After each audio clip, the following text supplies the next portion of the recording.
السلام علیکم ناظرین، امید آپ سب خیریت سے ہوں گے۔ اپنے پچھلے ایپیسوڈ میں ہم نے بہت سے سبق آموز واقعات کا ذکر کیا۔ آج کے اس ایپیسوڈ میں ہم ایک سوئی کی وجہ سے عذاب کا عبرتناک واقعہ بیان کریں گے۔ ایک بزرگ نے بڑا عبرتناک واقعہ سنایا کہ ان کے زمانے میں ایک بہت بڑے عالم تھے۔ جب ان کا انتقال ہو گیا تو اس عالم کے انتقال کے بعد ان کے کسی شاگرد نے ان کو خواب میں دیکھا کہ برہنہ جسم کے ساتھ ایک چٹیل میدان میں دوپہر کی سخت گرمی سے بے چین اور پریشان ہو کر ادھر سے ادھر دوڑ رہے ہیں، بے قرار اور بے چین ہیں۔ اس شاگرد نے ان سے پوچھا کہ حضرت، آپ نے تو ساری زندگی اطاعت و عبادات میں اور دین کی خدمت میں گزاری، مخلوق کی اصلاح اور تربیت میں گزاری، کیا ان میں سے کوئی عبادت قبول نہیں ہوئی؟ انہوں نے جواب میں ارشاد فرمایا، ایسا نہیں ہے، بلکہ اللہ تعالیٰ نے جن اعمال صالحہ کی توفیق دی وہ سب قبول ہو گئے ہیں، لیکن جس عذاب میں مبتلا ہوں وہ ایک سوئی کی وجہ سے ہو رہا ہے۔ شاگرد نے پوچھا، وہ کیسے؟ انہوں نے جواب دیا کہ انتقال سے چند روز پہلے میں اپنا کپڑا سینے کے لیے اپنے ایک پڑوسی سے سوئی مانگ لایا تھا، اور پھر کپڑا سی کر سوئی الماری میں رکھ دی اور واپس کرنا یاد نہ رہا، اور اس کے بعد میرا انتقال ہو گیا۔ اب یہ عذاب جو تم دیکھ رہے ہو اسی ایک سوئی کی وجہ سے ہو رہا ہے۔ تم صبح بیدار ہو کر میرے گھر جانا اور گھر والوں سے کہنا کہ الماری میں فلاں جگہ پر وہ سوئی رکھی ہوئی ہے، وہ تم لے کر میرے فلاں پڑوسی کو پہنچا دینا تاکہ مجھ سے یہ عذاب دور ہو جائے۔ چنانچہ وہ شاگرد صبح اٹھ کر سیدھے استاد کے گھر پہنچے اور کہا، فلاں الماری میں فلاں جگہ پر سوئی رکھی ہوئی ہے۔ گھر والوں نے دیکھا تو بتایا کہ ہاں رکھی ہوئی ہے۔ شاگرد نے پوچھا کہ تمہیں یہ معلوم ہے کہ کس کی ہے؟ انہوں نے بتایا کہ ہاں، مرحوم فلاں پڑوسی سے لائے تھے، ہم نے سوچا کہ ذرا آنے جانے والوں کا سلسلہ ختم ہو تو یہ سوئی ان کو واپس کر دیں گے۔ شاگرد نے بتایا کہ میں نے ان کو خواب میں دیکھا کہ اس سوئی کی وجہ سے عذاب میں مبتلا ہیں، اس لیے وہ سوئی تم مجھے دے دو تاکہ میں جلدی سے ان کو واپس کر دوں اور ان کی طرف سے تاخیر کی بھی معافی مانگ لوں۔ چنانچہ شاگرد نے وہ سوئی لے کر پڑوسی کو واپس کر دی اور ان کو بتایا کہ حضرت کو اس سوئی کی وجہ سے عذاب ہو رہا ہے۔ وہ پڑوسی بھی سن کر رونے لگا کہ کتنی معمولی سی چیز کی وجہ سے ان کو عذاب ہو رہا ہے، میں نے اللہ کے لیے ان کو معاف کر دیا، یا اللہ آپ بھی اپنی رحمت سے ان کو معاف فرما دیں، ان کا عذاب دور فرما دیں۔ وہ شاگرد کہتے ہیں کہ جب رات کو میں سویا تو پھر دوبارہ ان کو خواب میں دیکھا، لیکن اب منظر کچھ اور تھا۔ اب حضرت ایک خوبصورت اور سرسبز و شاداب باغ کے بیچوں بیچ ایک مسحری پر آرام فرما رہے ہیں۔ چاروں طرف خدام موجود ہیں، پھلوں اور پھولوں کے درخت لگے ہوئے ہیں، ٹھنڈی ٹھنڈی ہوائیں چل رہی ہیں۔ میں نے قریب جا کر ان کو سلام کیا اور پوچھا کہ اب کیا حال ہے؟ انہوں نے جواب فرمایا کہ جس وقت تم نے پڑوسی کو سوئی پہنچائی اور اس نے کہا کہ میں یہ اللہ کے لیے معاف کرتا ہوں، بس اسی لمحے میرا عذاب ٹل گیا، اور جو نعمتیں تم دیکھ رہے ہو اللہ تعالیٰ نے اپنے فضل و کرم سے اپنے دین کی خدمت کی جو توفیق عطا فرمائی تھی، اس کا صلہ ہے۔ اس واقعہ سے ہمیں یہ سبق ملتا ہے کہ ہم کبھی اپنے ذمہ کسی کی کوئی چیز یا کسی کا کوئی حق نہ رکھیں، بلکہ کسی کی جو بھی چیز یا حق ہمارے ذمے ہے اسے واپس کر دیں۔ اندازہ کیجیے کہ ایک سوئی کی وجہ سے اس قدر عذاب ہے، اور آج جو بے شمار حقوق العباد کے بارے میں لاپرواہی برتی جا رہی ہے اس کا کس قدر وبال ہوگا۔ اللہ تعالیٰ ہم سب کی حفاظت فرمائے، آمین۔ ایک حیرت انگیز اور انوکھا واقعہ۔ ازدلولہ کے عمرہ میں سے ایک ترکی نوجوان تھا۔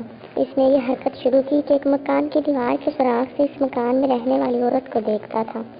اس عورت نے اپنے شوہر کو بتایا کہ یہ ترکی لڑکا روزانہ بہت دیر تک اس سوراخ سے دیکھتا ہے، اس نے میرا آرام حرام کر دیا ہے، یہاں گھر پر کوئی نہیں ہوتا، دیکھنے والا یہی سمجھے گا کہ میں اس سے باتیں کیا کرتی ہوں، میری سمجھ میں نہیں آتا کہ میں کیا کروں۔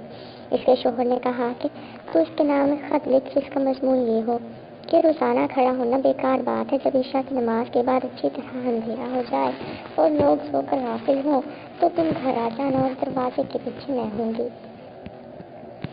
چنانچہ اس کے بعد شوہر نے دروازے کے پیچھے ایک گڑھا کھودا اور اس کے انتظار میں کھڑا ہو گیا۔ جب وہ ترکی لڑکا آیا اور دروازہ کھولا اور اندر داخل ہوا تو اس عورت کے شوہر نے اس کو دھکا دے کر گڑھے میں ڈال دی اور اس پر مٹی پھٹ دی۔ اس واقعہ کو کئی دن گزر گئے، کسی کو کچھ خبر نہ ہوئی۔ ایک دن ازدلولہ نے دریافت کیا کہ فلاں شخص کہاں ہے۔ اس کو بتایا گیا کہ ان کا کچھ پتہ نہیں۔ اس پر ازدلولہ غور و فکر کرتے رہے، یہاں تک کہ اس تحقیق کی انہوں نے یہ صورت نکالی کہ اس شخص کو اس مؤذن کو بلانے کے لیے بھیجا جو اس مکان کے قریب والی مسجد کا مؤذن تھا۔ اس نے مؤذن کو بظاہر بہت سخت پکڑا اور ازدلولہ کے سامنے حاضر کر دیا۔ پھر ازدلولہ نے آہستہ سے اس سے کہا کہ یہ سود دینار لے لو اور جو کچھ ہم تم کو حکم دے اس کی تعمیل کرو۔ جب تم مسجد میں جاؤ تو عشاء کی اذان زیادہ رات گئے دے کر مسجد میں بیٹھ جانا، پھر سب سے پہلے جو شخص تمہارے پاس آئے اور تم سے تیری گرفتاری نافذ ہونے کی تحقیق کرے تو اس کی مجھے اطلاع دے دینا۔ اس نے کہا بہت اچھا۔ تو اس مؤذن نے ایسا ہی کیا۔ جو شخص سب سے پہلے مسجد میں تحقیق کے لیے آیا تو یہ وہی شخص تھا جس نے ترکی کو مارا تھا۔ اس نے مؤذن سے کہا کہ میرا دل تیری طرف لگا ہوا تھا، تمہیں اس طرح گرفتار کر کے بلوانے سے عرض لولا کہ تم سے کیا غرض تھی؟ مؤذن نے کہا الحمدللہ خیریت ہے، کوئی خاص بات نہیں تھی۔ جب صبح ہوئی تو مؤذن نے عرض لولا کے پاس جا کر پورا حال احوال بتایا۔ عرض لولا نے شخص کو حاضر ہونے کا حکم دیا۔ یہ حاضر ہو گیا۔ اس سے پوچھا کہ ترکی کا کیا معاملہ ہے، بیان کرو۔ اس نے کہا میں آپ سے بالکل سچی بات کرتا ہوں، میری بیوی بہت پردہ دار اور پاک دامن ہے۔ یہ شخص ہاتھ لگائے ہوئے اس کو دیکھتا تھا اور پریشان کرتا تھا، اور میری بیوی بدنامی کے خوف سے اس شخص کے کھڑے رہنے سے پریشان ہو گئی تو میں نے اس کے ساتھ ایسا معاملہ کیا۔ عرض لولا نے کہا جاؤ اس برد خدا، نہ کسی نے کچھ سنا اور نہ کسی نے تم سے پوچھا۔ بے شک برے کام کا برا ہی انجام ہوتا ہے۔ اللہ تعالیٰ ہمیں اس واقعہ سے سبق حاصل کر کے برے افعال سے بچنے کی توفیق عطا فرمائے، آمین۔ حضرت حذیفہ کی جاسوسی کا واقعہ۔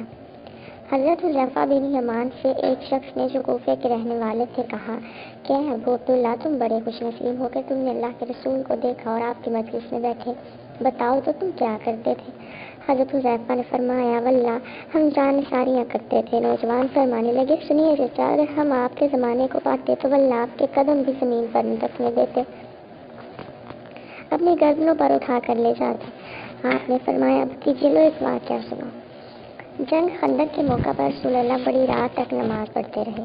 فارغ ہو کر دریافت فرمایا کہ کوئی ہے جو جا کر لشکر کفار کی خبر لائے؟ اللہ کے نبی شرط کرتے ہیں کہ وہ جنت میں داخل ہوگا۔ کوئی کھڑا نہ ہوا کیونکہ خوف کی، بھوک کی اور سردی کی انتہا تھی۔ پھر آپ دیر تک نماز پڑھتے رہے۔ پھر فرمایا ہے کوئی جو جا کر یہ خبر لا دے؟ مخالفین نے کیا کیا؟ اللہ کے رسول اسے مطمئن کرتے ہیں کہ وہ ضرور واپس آئے گا، اور میری دعا ہے کہ اللہ تعالیٰ اسے جنت میں رفیق کرے۔ اب کے بھی کوئی کھڑا نہ ہوا، اور کھڑا ہوتا کیسے؟ بھوک کے مارے پیٹ کمر سے لگ رہے تھے، سردی کے مارے دانت بج رہے تھے، خوف کے مارے پتے پانی ہو رہے تھے۔ بلاخر میرا نام لے کر رسول اللہ نے آواز دی، اب تو کھڑے ہوئے بغیر چارہ نہ تھا۔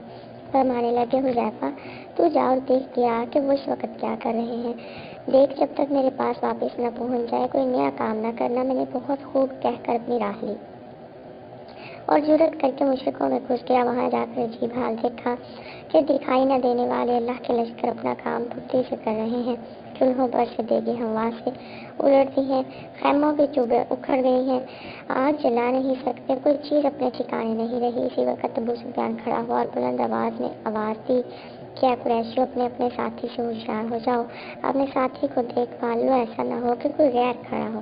میں نے یہ سنتے ہی میرے پاس جو قریشی جوان تھا اس کا ہاتھ پکڑ لیا اور اس سے پوچھا کہ تو کون ہے؟ اس نے کہا میں فلاں ابن فلاں ہوں۔ میں نے کہا اب ہوشیار رہنا۔ پھر ابو سفیان نے کہا قریشیو اللہ گواہ ہے ہم اس وقت کسی ٹھہرنے کی جگہ پر نہیں ہیں، ہمارے مویشی ہمارے اونٹ ہلاک ہو رہے ہیں، بنو قریظہ نے ہم سے وعدہ خلافی کی، اس نے ہمیں بڑی تکلیف پہنچائی، پھر اس حوانے میں پریشان کر رکھا ہے، ہم پکا کر کھا نہیں سکتے، آگ تک نہیں جلا سکتے، خیمے ٹیرے ٹھہر نہیں سکتے۔ میں تو تنگ آ گیا ہوں اور میں نے تو ارادہ کر لیا ہے کہ واپس ہو جاؤں، بس میں تم سب کو حکم دیتا ہوں کہ واپس چلو۔ اتنا کہتے ہی اپنے اونٹ پر جو زانو بندھا ہوا بیٹھا تھا چڑھ گیا اور اسے مارا اور وہ 3 پاؤں سے ہی کھڑا ہو گیا کہ اس کا پاؤں کھولا۔ اس وقت ایسا اچھا موقع تھا کہ اگر میں چاہتا ایک ہی تیر میں ابو سفیان کا کام تمام کر دیتا، لیکن رسول اللہ نے مجھ سے فرما دیا کہ کوئی نیا کام نہ کرنا، اس لیے میں نے اپنے دل کو روک لیا۔ اب میں واپس لوٹا اور اپنے لشکر میں آ گیا۔ جب میں پہنچا ہوں تو میں نے دیکھا رسول اللہ ایک چادر کو لپیٹے ہوئے جو آپ کی کسی بیوی صاحبہ کی تھی نماز میں مشغول ہے۔ آپ نے مجھے دیکھ کر اپنے دونوں پیروں کے درمیان بٹھا لیا اور چادر مجھے بھی اڑا دی، پھر رکوع اور سجدہ کیا اور میں وہیں چادر اوڑے بیٹھا رہا۔ جب آپ فارغ ہوئے تو میں نے سارا واقعہ بیان کیا۔ قریشیوں کے واپس لوٹ جانے کی خبر جب قبیلہ غطفان کو پہنچی تو انہوں نے بھی سامان باندھا اور واپس لوٹ گئے۔ اور روایت میں ہے حضرت ابو حذیفہ فرماتے ہیں جب میں چلا تو باوجود کڑاکے کی سردی کے قسم اللہ کی مجھے یہ معلوم ہوتا ہے گویا میں کسی گرم حمام میں ہوں۔ اس میں یہ بھی ہے کہ جب میں لشکر غفار میں پہنچا ہوں اس وقت ابو سفیان آگ سلگائے ہوئے تاپ رہا تھا۔ میں نے اسے دیکھ کر پہچان کر اپنی کمان چڑھا لی اور چاہتا ہی تھا کہ چلا دوں، اور وہ بالکل ساتھ میں تھا۔ ناممکن تھا کہ میرا نشانہ کھا لی جائے، لیکن مجھے رسول اللہ کا یہ فرمان یاد آ گیا کہ کوئی ایسی حرکت نہ کرنا کہ وہ چکنے ہو کر بھڑک جائیں، تو میں نے اپنا ارادہ ترک کر دیا۔ جب میں واپس آیا اس وقت بھی مجھے کوئی سردی محسوس نہ ہوئی، بلکہ یہ معلوم ہو رہا تھا میں حمام میں چل رہا ہوں۔ میں جب آپ کے پاس پہنچ گیا بڑے زور کی سردی لگنے لگی، میں کپکپانے لگا تو آپ نے مجھے اپنی چادر اڑا دی۔ میں جو اور کر لیتا تو مجھے نیند آ گئی اور صبح تک پڑا سوتا رہا۔ صبح خود رسول اللہ نے مجھے یہ کہہ کر جگایا، اے سونے والے بیدار ہو جا۔ اور روایت میں ہے کہ جب اس تابعی نے کہا کہ کاش کہ ہم رسول اللہ کو دیکھ کر آپ کے زمانے کو پاتے، تو حذیفہ نے کہا کاش کہ تم جیسا ایمان ہمیں نصیب ہوتا کہ باوجود نہ دیکھنے کے پورا پختہ عقیدہ رکھتے ہو۔ برادر زادے، جو تمنا تم کرتے ہو یہ تمنا ہی ہے، نہ جانے تم ہوتے کیا کرتے، ہم پر تو ایسے کٹھن وقت آئے ہیں۔ حکیم صاحب کی انوکھی برکت۔ ابو محمد الخشاب غوری سے مروی ہے کہ 1 جولائی کا گزر ایک طبیب پر ہوا۔ اس نے دیکھا کہ وہ کسی مریض کو دوائی کے طور پر ارگ گلاب اور تمر ہندی تجویز کر رہا ہے۔ اس نے کہا کون ہے جو اس کام کو زندگی سے کر سکے؟ یہ جلاحہ اپنی بیوی کے پاس آیا اور اس نے کہا کہ میرے لیے ایک بڑا امامہ بناؤ۔ اس نے کہا تو اس امامہ کا کیا کرے گا؟ اس نے کہا میں اب تو حکیم بنوں گا۔ اس کی بیوی نے کہا کہ تو ایسا مت کر، لوگ تمہیں ماریں گے، جب لوگوں کو تو جان سے مارے گا تو لوگ تمہیں ماریں گے۔ اس نے کہا یہ میرا اٹل فیصلہ ہے۔ پہلے دن جا کر بیٹھا اور لوگوں کے لیے دعائیں تجویز کرنا شروع کر دی اور کافی روپے کمائے، اور کئی دن ایسا کرتا رہا۔ پھر آ کر بیوی نے کہا کہ میں روزانہ ایک گولی بنا لیتا ہوں، دیکھ کتنا کما چکا ہوں۔ اس کی بیوی نے کہا کہ یہ کام چھوڑ دیں۔ اس جلاحے نے کہا ایسا نہیں ہو سکتا۔ ایک دن ایسا ہوا کہ ایک باندی کا گزر حکیم صاحب کی طرف سے ہوا۔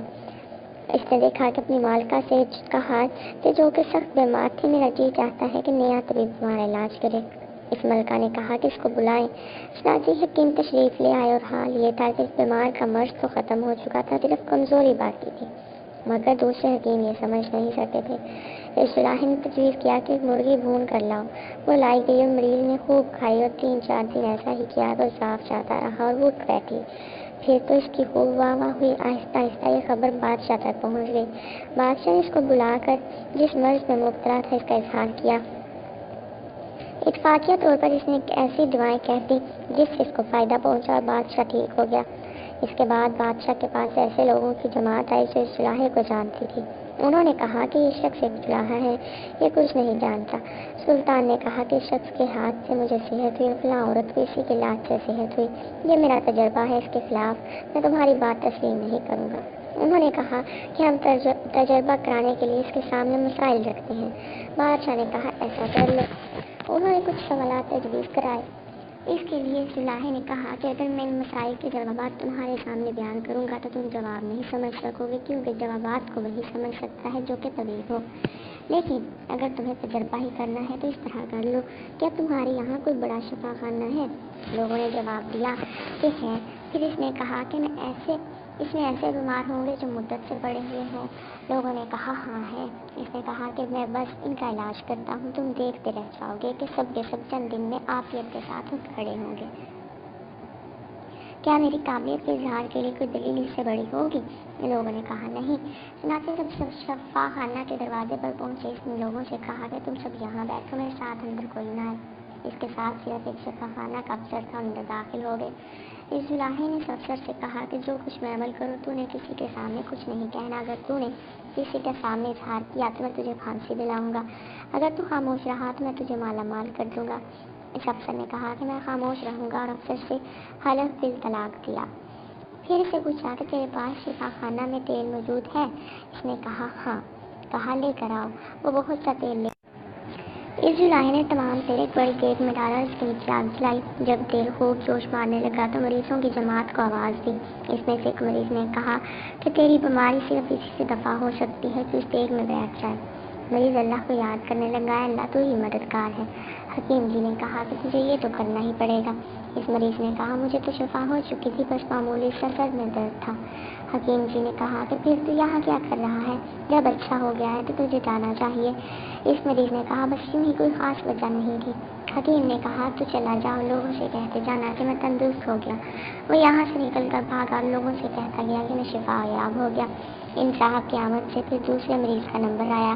اس سے بھی ایسا ہی کیا گیا کہ تیری بیماری سے اسی طرح دور ہو سکتی ہے کہ تو اس پیٹ میں بیٹھ جائے۔ اس نے کہا اللہ اللہ جی میں تو تندرست ہو گیا ہوں۔ حکیم صاحب نے کہا کہ اس میں بیٹھنا ضروری ہے۔ اس نے کہا میں تو آج شام کو واپسی کا ارادہ رکھتا ہوں۔ حکیم جی نے کہا کہ اگر تجھے شفا ہو چکی ہے تو چلا جا اور لوگوں سے کہتے جانا کہ میں اچھا ہو گیا ہوں۔ اب یہ بھی نکل کر بھاگا، لوگوں سے کہتا گیا کہ حکیم صاحب کی برکت سے مجھے صحت حاصل ہو چکی ہے۔ یہ حال سب کا ہوا، یہاں تک کہ سب حکیم کا شکر ادا کرتے ہوئے رخصت ہو گئے اور بھاگتے چلے گئے، اور حکیم کی شہرت ہو گئی اور مخالفین شرمندہ ہو گئے۔ حضرت مالک بن دینار کا فیض اور عطاءت الہی کا ثمرہ۔ حضرت مالک بن دینار کے زمانہ میں دو بھائی آتش پرست مشہور تھے۔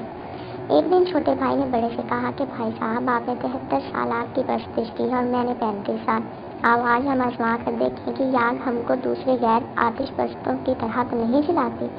اگر اس نے ہم کو نہ جلایا تو ہم آئندہ پرستش نہیں کریں گے۔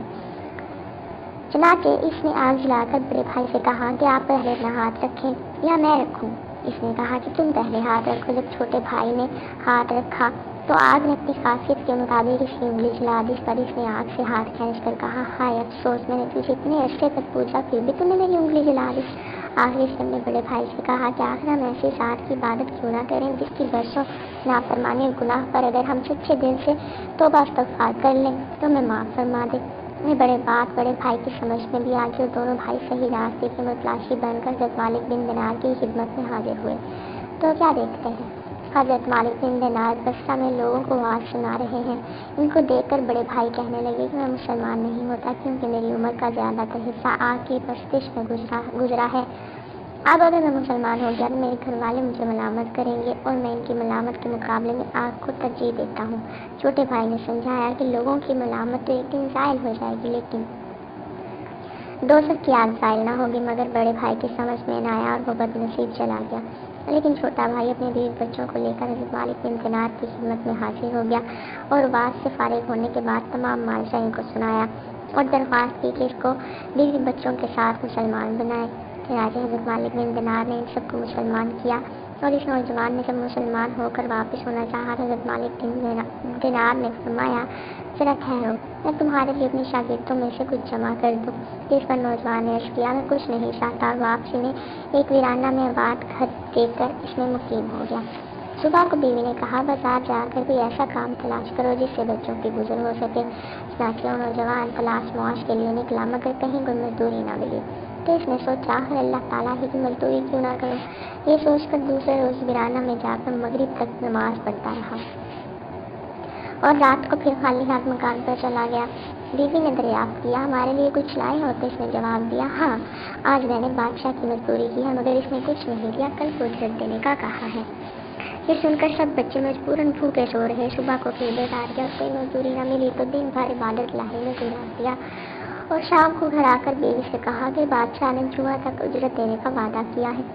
آخر جمعہ بھی آ گیا، جمعہ کو بھی جب کوئی کام نہ ملا تو اس دن بھی وہ عبادت ہی میں مصروف رہا اور زوال کے بعد دونوں ہاتھ آسمان کی طرف اٹھا کر دعا کی، اے اللہ، اے میرے پروردگار، تو نے مجھے اسلام کی دولت سے نواز کر ہدایت عطا فرمائی، بس اس دین کی برکت اور عظمت سے اہل و عیال کے نفقہ کا غم بھی میرے دل سے دور فرما دے کیونکہ مجھے ان کے حال کی تبدیل ہو جانے کا اندیشہ ہے۔ یہ دعا کر کے جمعہ کی نماز کے وقت جب وہ مسجد میں گیا تو اس کے عیال پر بھوک کا بہت غلبہ تھا۔ اتفاقاً کسی شخص نے آ کر اس کا دروازہ کھٹکھٹایا، جس کی آواز سن کر بیوی باہر آئی تو کیا دیکھتی ہے، ایک خوبصورت نوجوان سنہری رومال سے ڈھکا ہوا ایک طباخ لیے کھڑا ہے اور کہہ رہا ہے اس کو لے لو اور اپنے شوہر سے کہہ دینا کہ یہ اس کی 2 دن کی مزدوری ہے اور اگر تم زیادہ کام کرتے تو مزدوری اور زیادہ ملتی۔ چنانچہ اس عورت نے طباخ کھولا تو اس نے 1000 اشرفیاں دی، ان میں سے ایک اشرفی لے کر ایک نصرانی صراف کے ہاں گئی جس نے اشرفی کا وزن کیا تو 2 مشکال سے زیادہ اتری۔ اس کے بعد جب اشرفی کے نقوش دیکھے تو معلوم ہوا کہ یہ آخرت کی ہدایات سے ہیں۔ یہ دیکھ کر شراف نے دریافت کی یہ شبی تم کو کہاں سے ملی ہے؟ عورت نے اس واقعہ کو سنایا، جس کو سن کر وہ نصرانی شراف کے مسلمان ہو گیا۔ 2000 درہم عورت کو دے کر کہا ان کو خرچ کرو، جب یہ خرچ ہو جائے تو مجھے اطلاع دے دو۔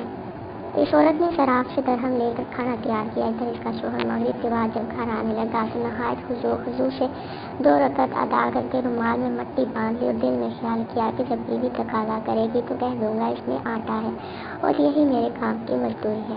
چنانچہ جب وہ گھر پہنچا تو گھر کو فرش و فروش سے آراستہ پایا اور کھانے کی خوشبو سونگھی تو رومال دروازے پر ہی رکھ دیا تاکہ بیوی کو معلوم نہ ہو سکے۔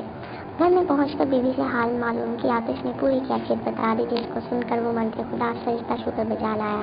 پھر بیوی نے دریافت کیا کہ رومال میں کیا لائے ہو جو دروازے میں رکھائے ہو؟ اس نے جواب دیا کہ اس کا حال مجھ سے نہ پوچھو، اور یہ کہہ کر دروازہ میں گیا کہ مٹی پھینک کر رومال لے آئے تو دیکھا کہ اس میں مٹی کی بجائے آٹا تھا۔ یہ دیکھ کر تو اس کی حیرت کی انتہا نہ رہی اور پھر خدا کے سامنے سر بسجد ہو گیا اور پھر برابر خدا کی عبادت میں مصروف رہا، یہاں تک کہ اس کی روح نے قبض انصری سے پرواز کیا۔ اللہ تعالیٰ اس عبادت گزار مرد مومن پر رحم فرمائے۔ سچ ہے جو اللہ کا ہو جاتا ہے، اللہ اس کی ضرورتیں غیب سے پوری کرتا ہے۔ دعا ہے کہ اللہ تعالیٰ ہم سب کو بھی اس واقعہ سے سبق حاصل کرنے کی اور نیک بننے کی توفیق عطا فرمائے، آمین۔ لا حول ولا قوت الا باللہ کی برکت۔ بیان کیا گیا ہے کہ خلیفہ ہارون الرشید نے ایک نصرانی کو 500 درہم کے مطالبہ میں قید کا حکم دیا اور ایک سوار کو اس کے ہمراہ بھیجا۔ سوار نے دیکھا کہ راستہ میں ایک شخص گھاس کا بوجھ اٹھائے جا رہا ہے اور اس کا بوجھ ایک طرف کو جھکا ہوا ہے۔ یہ دیکھ کر سوار نے اس کو سیدھا کیا، پھر وہ بوجھ دوسری جانب کو جھک گیا، جس کو دیکھ کر سوار نے لا حول ولا قوت الا باللہ پڑھا۔ نصرانی نے سوار کی زبان سے یہ کلمہ سن کر اس کلمہ کی بڑی عظمت دیکھی۔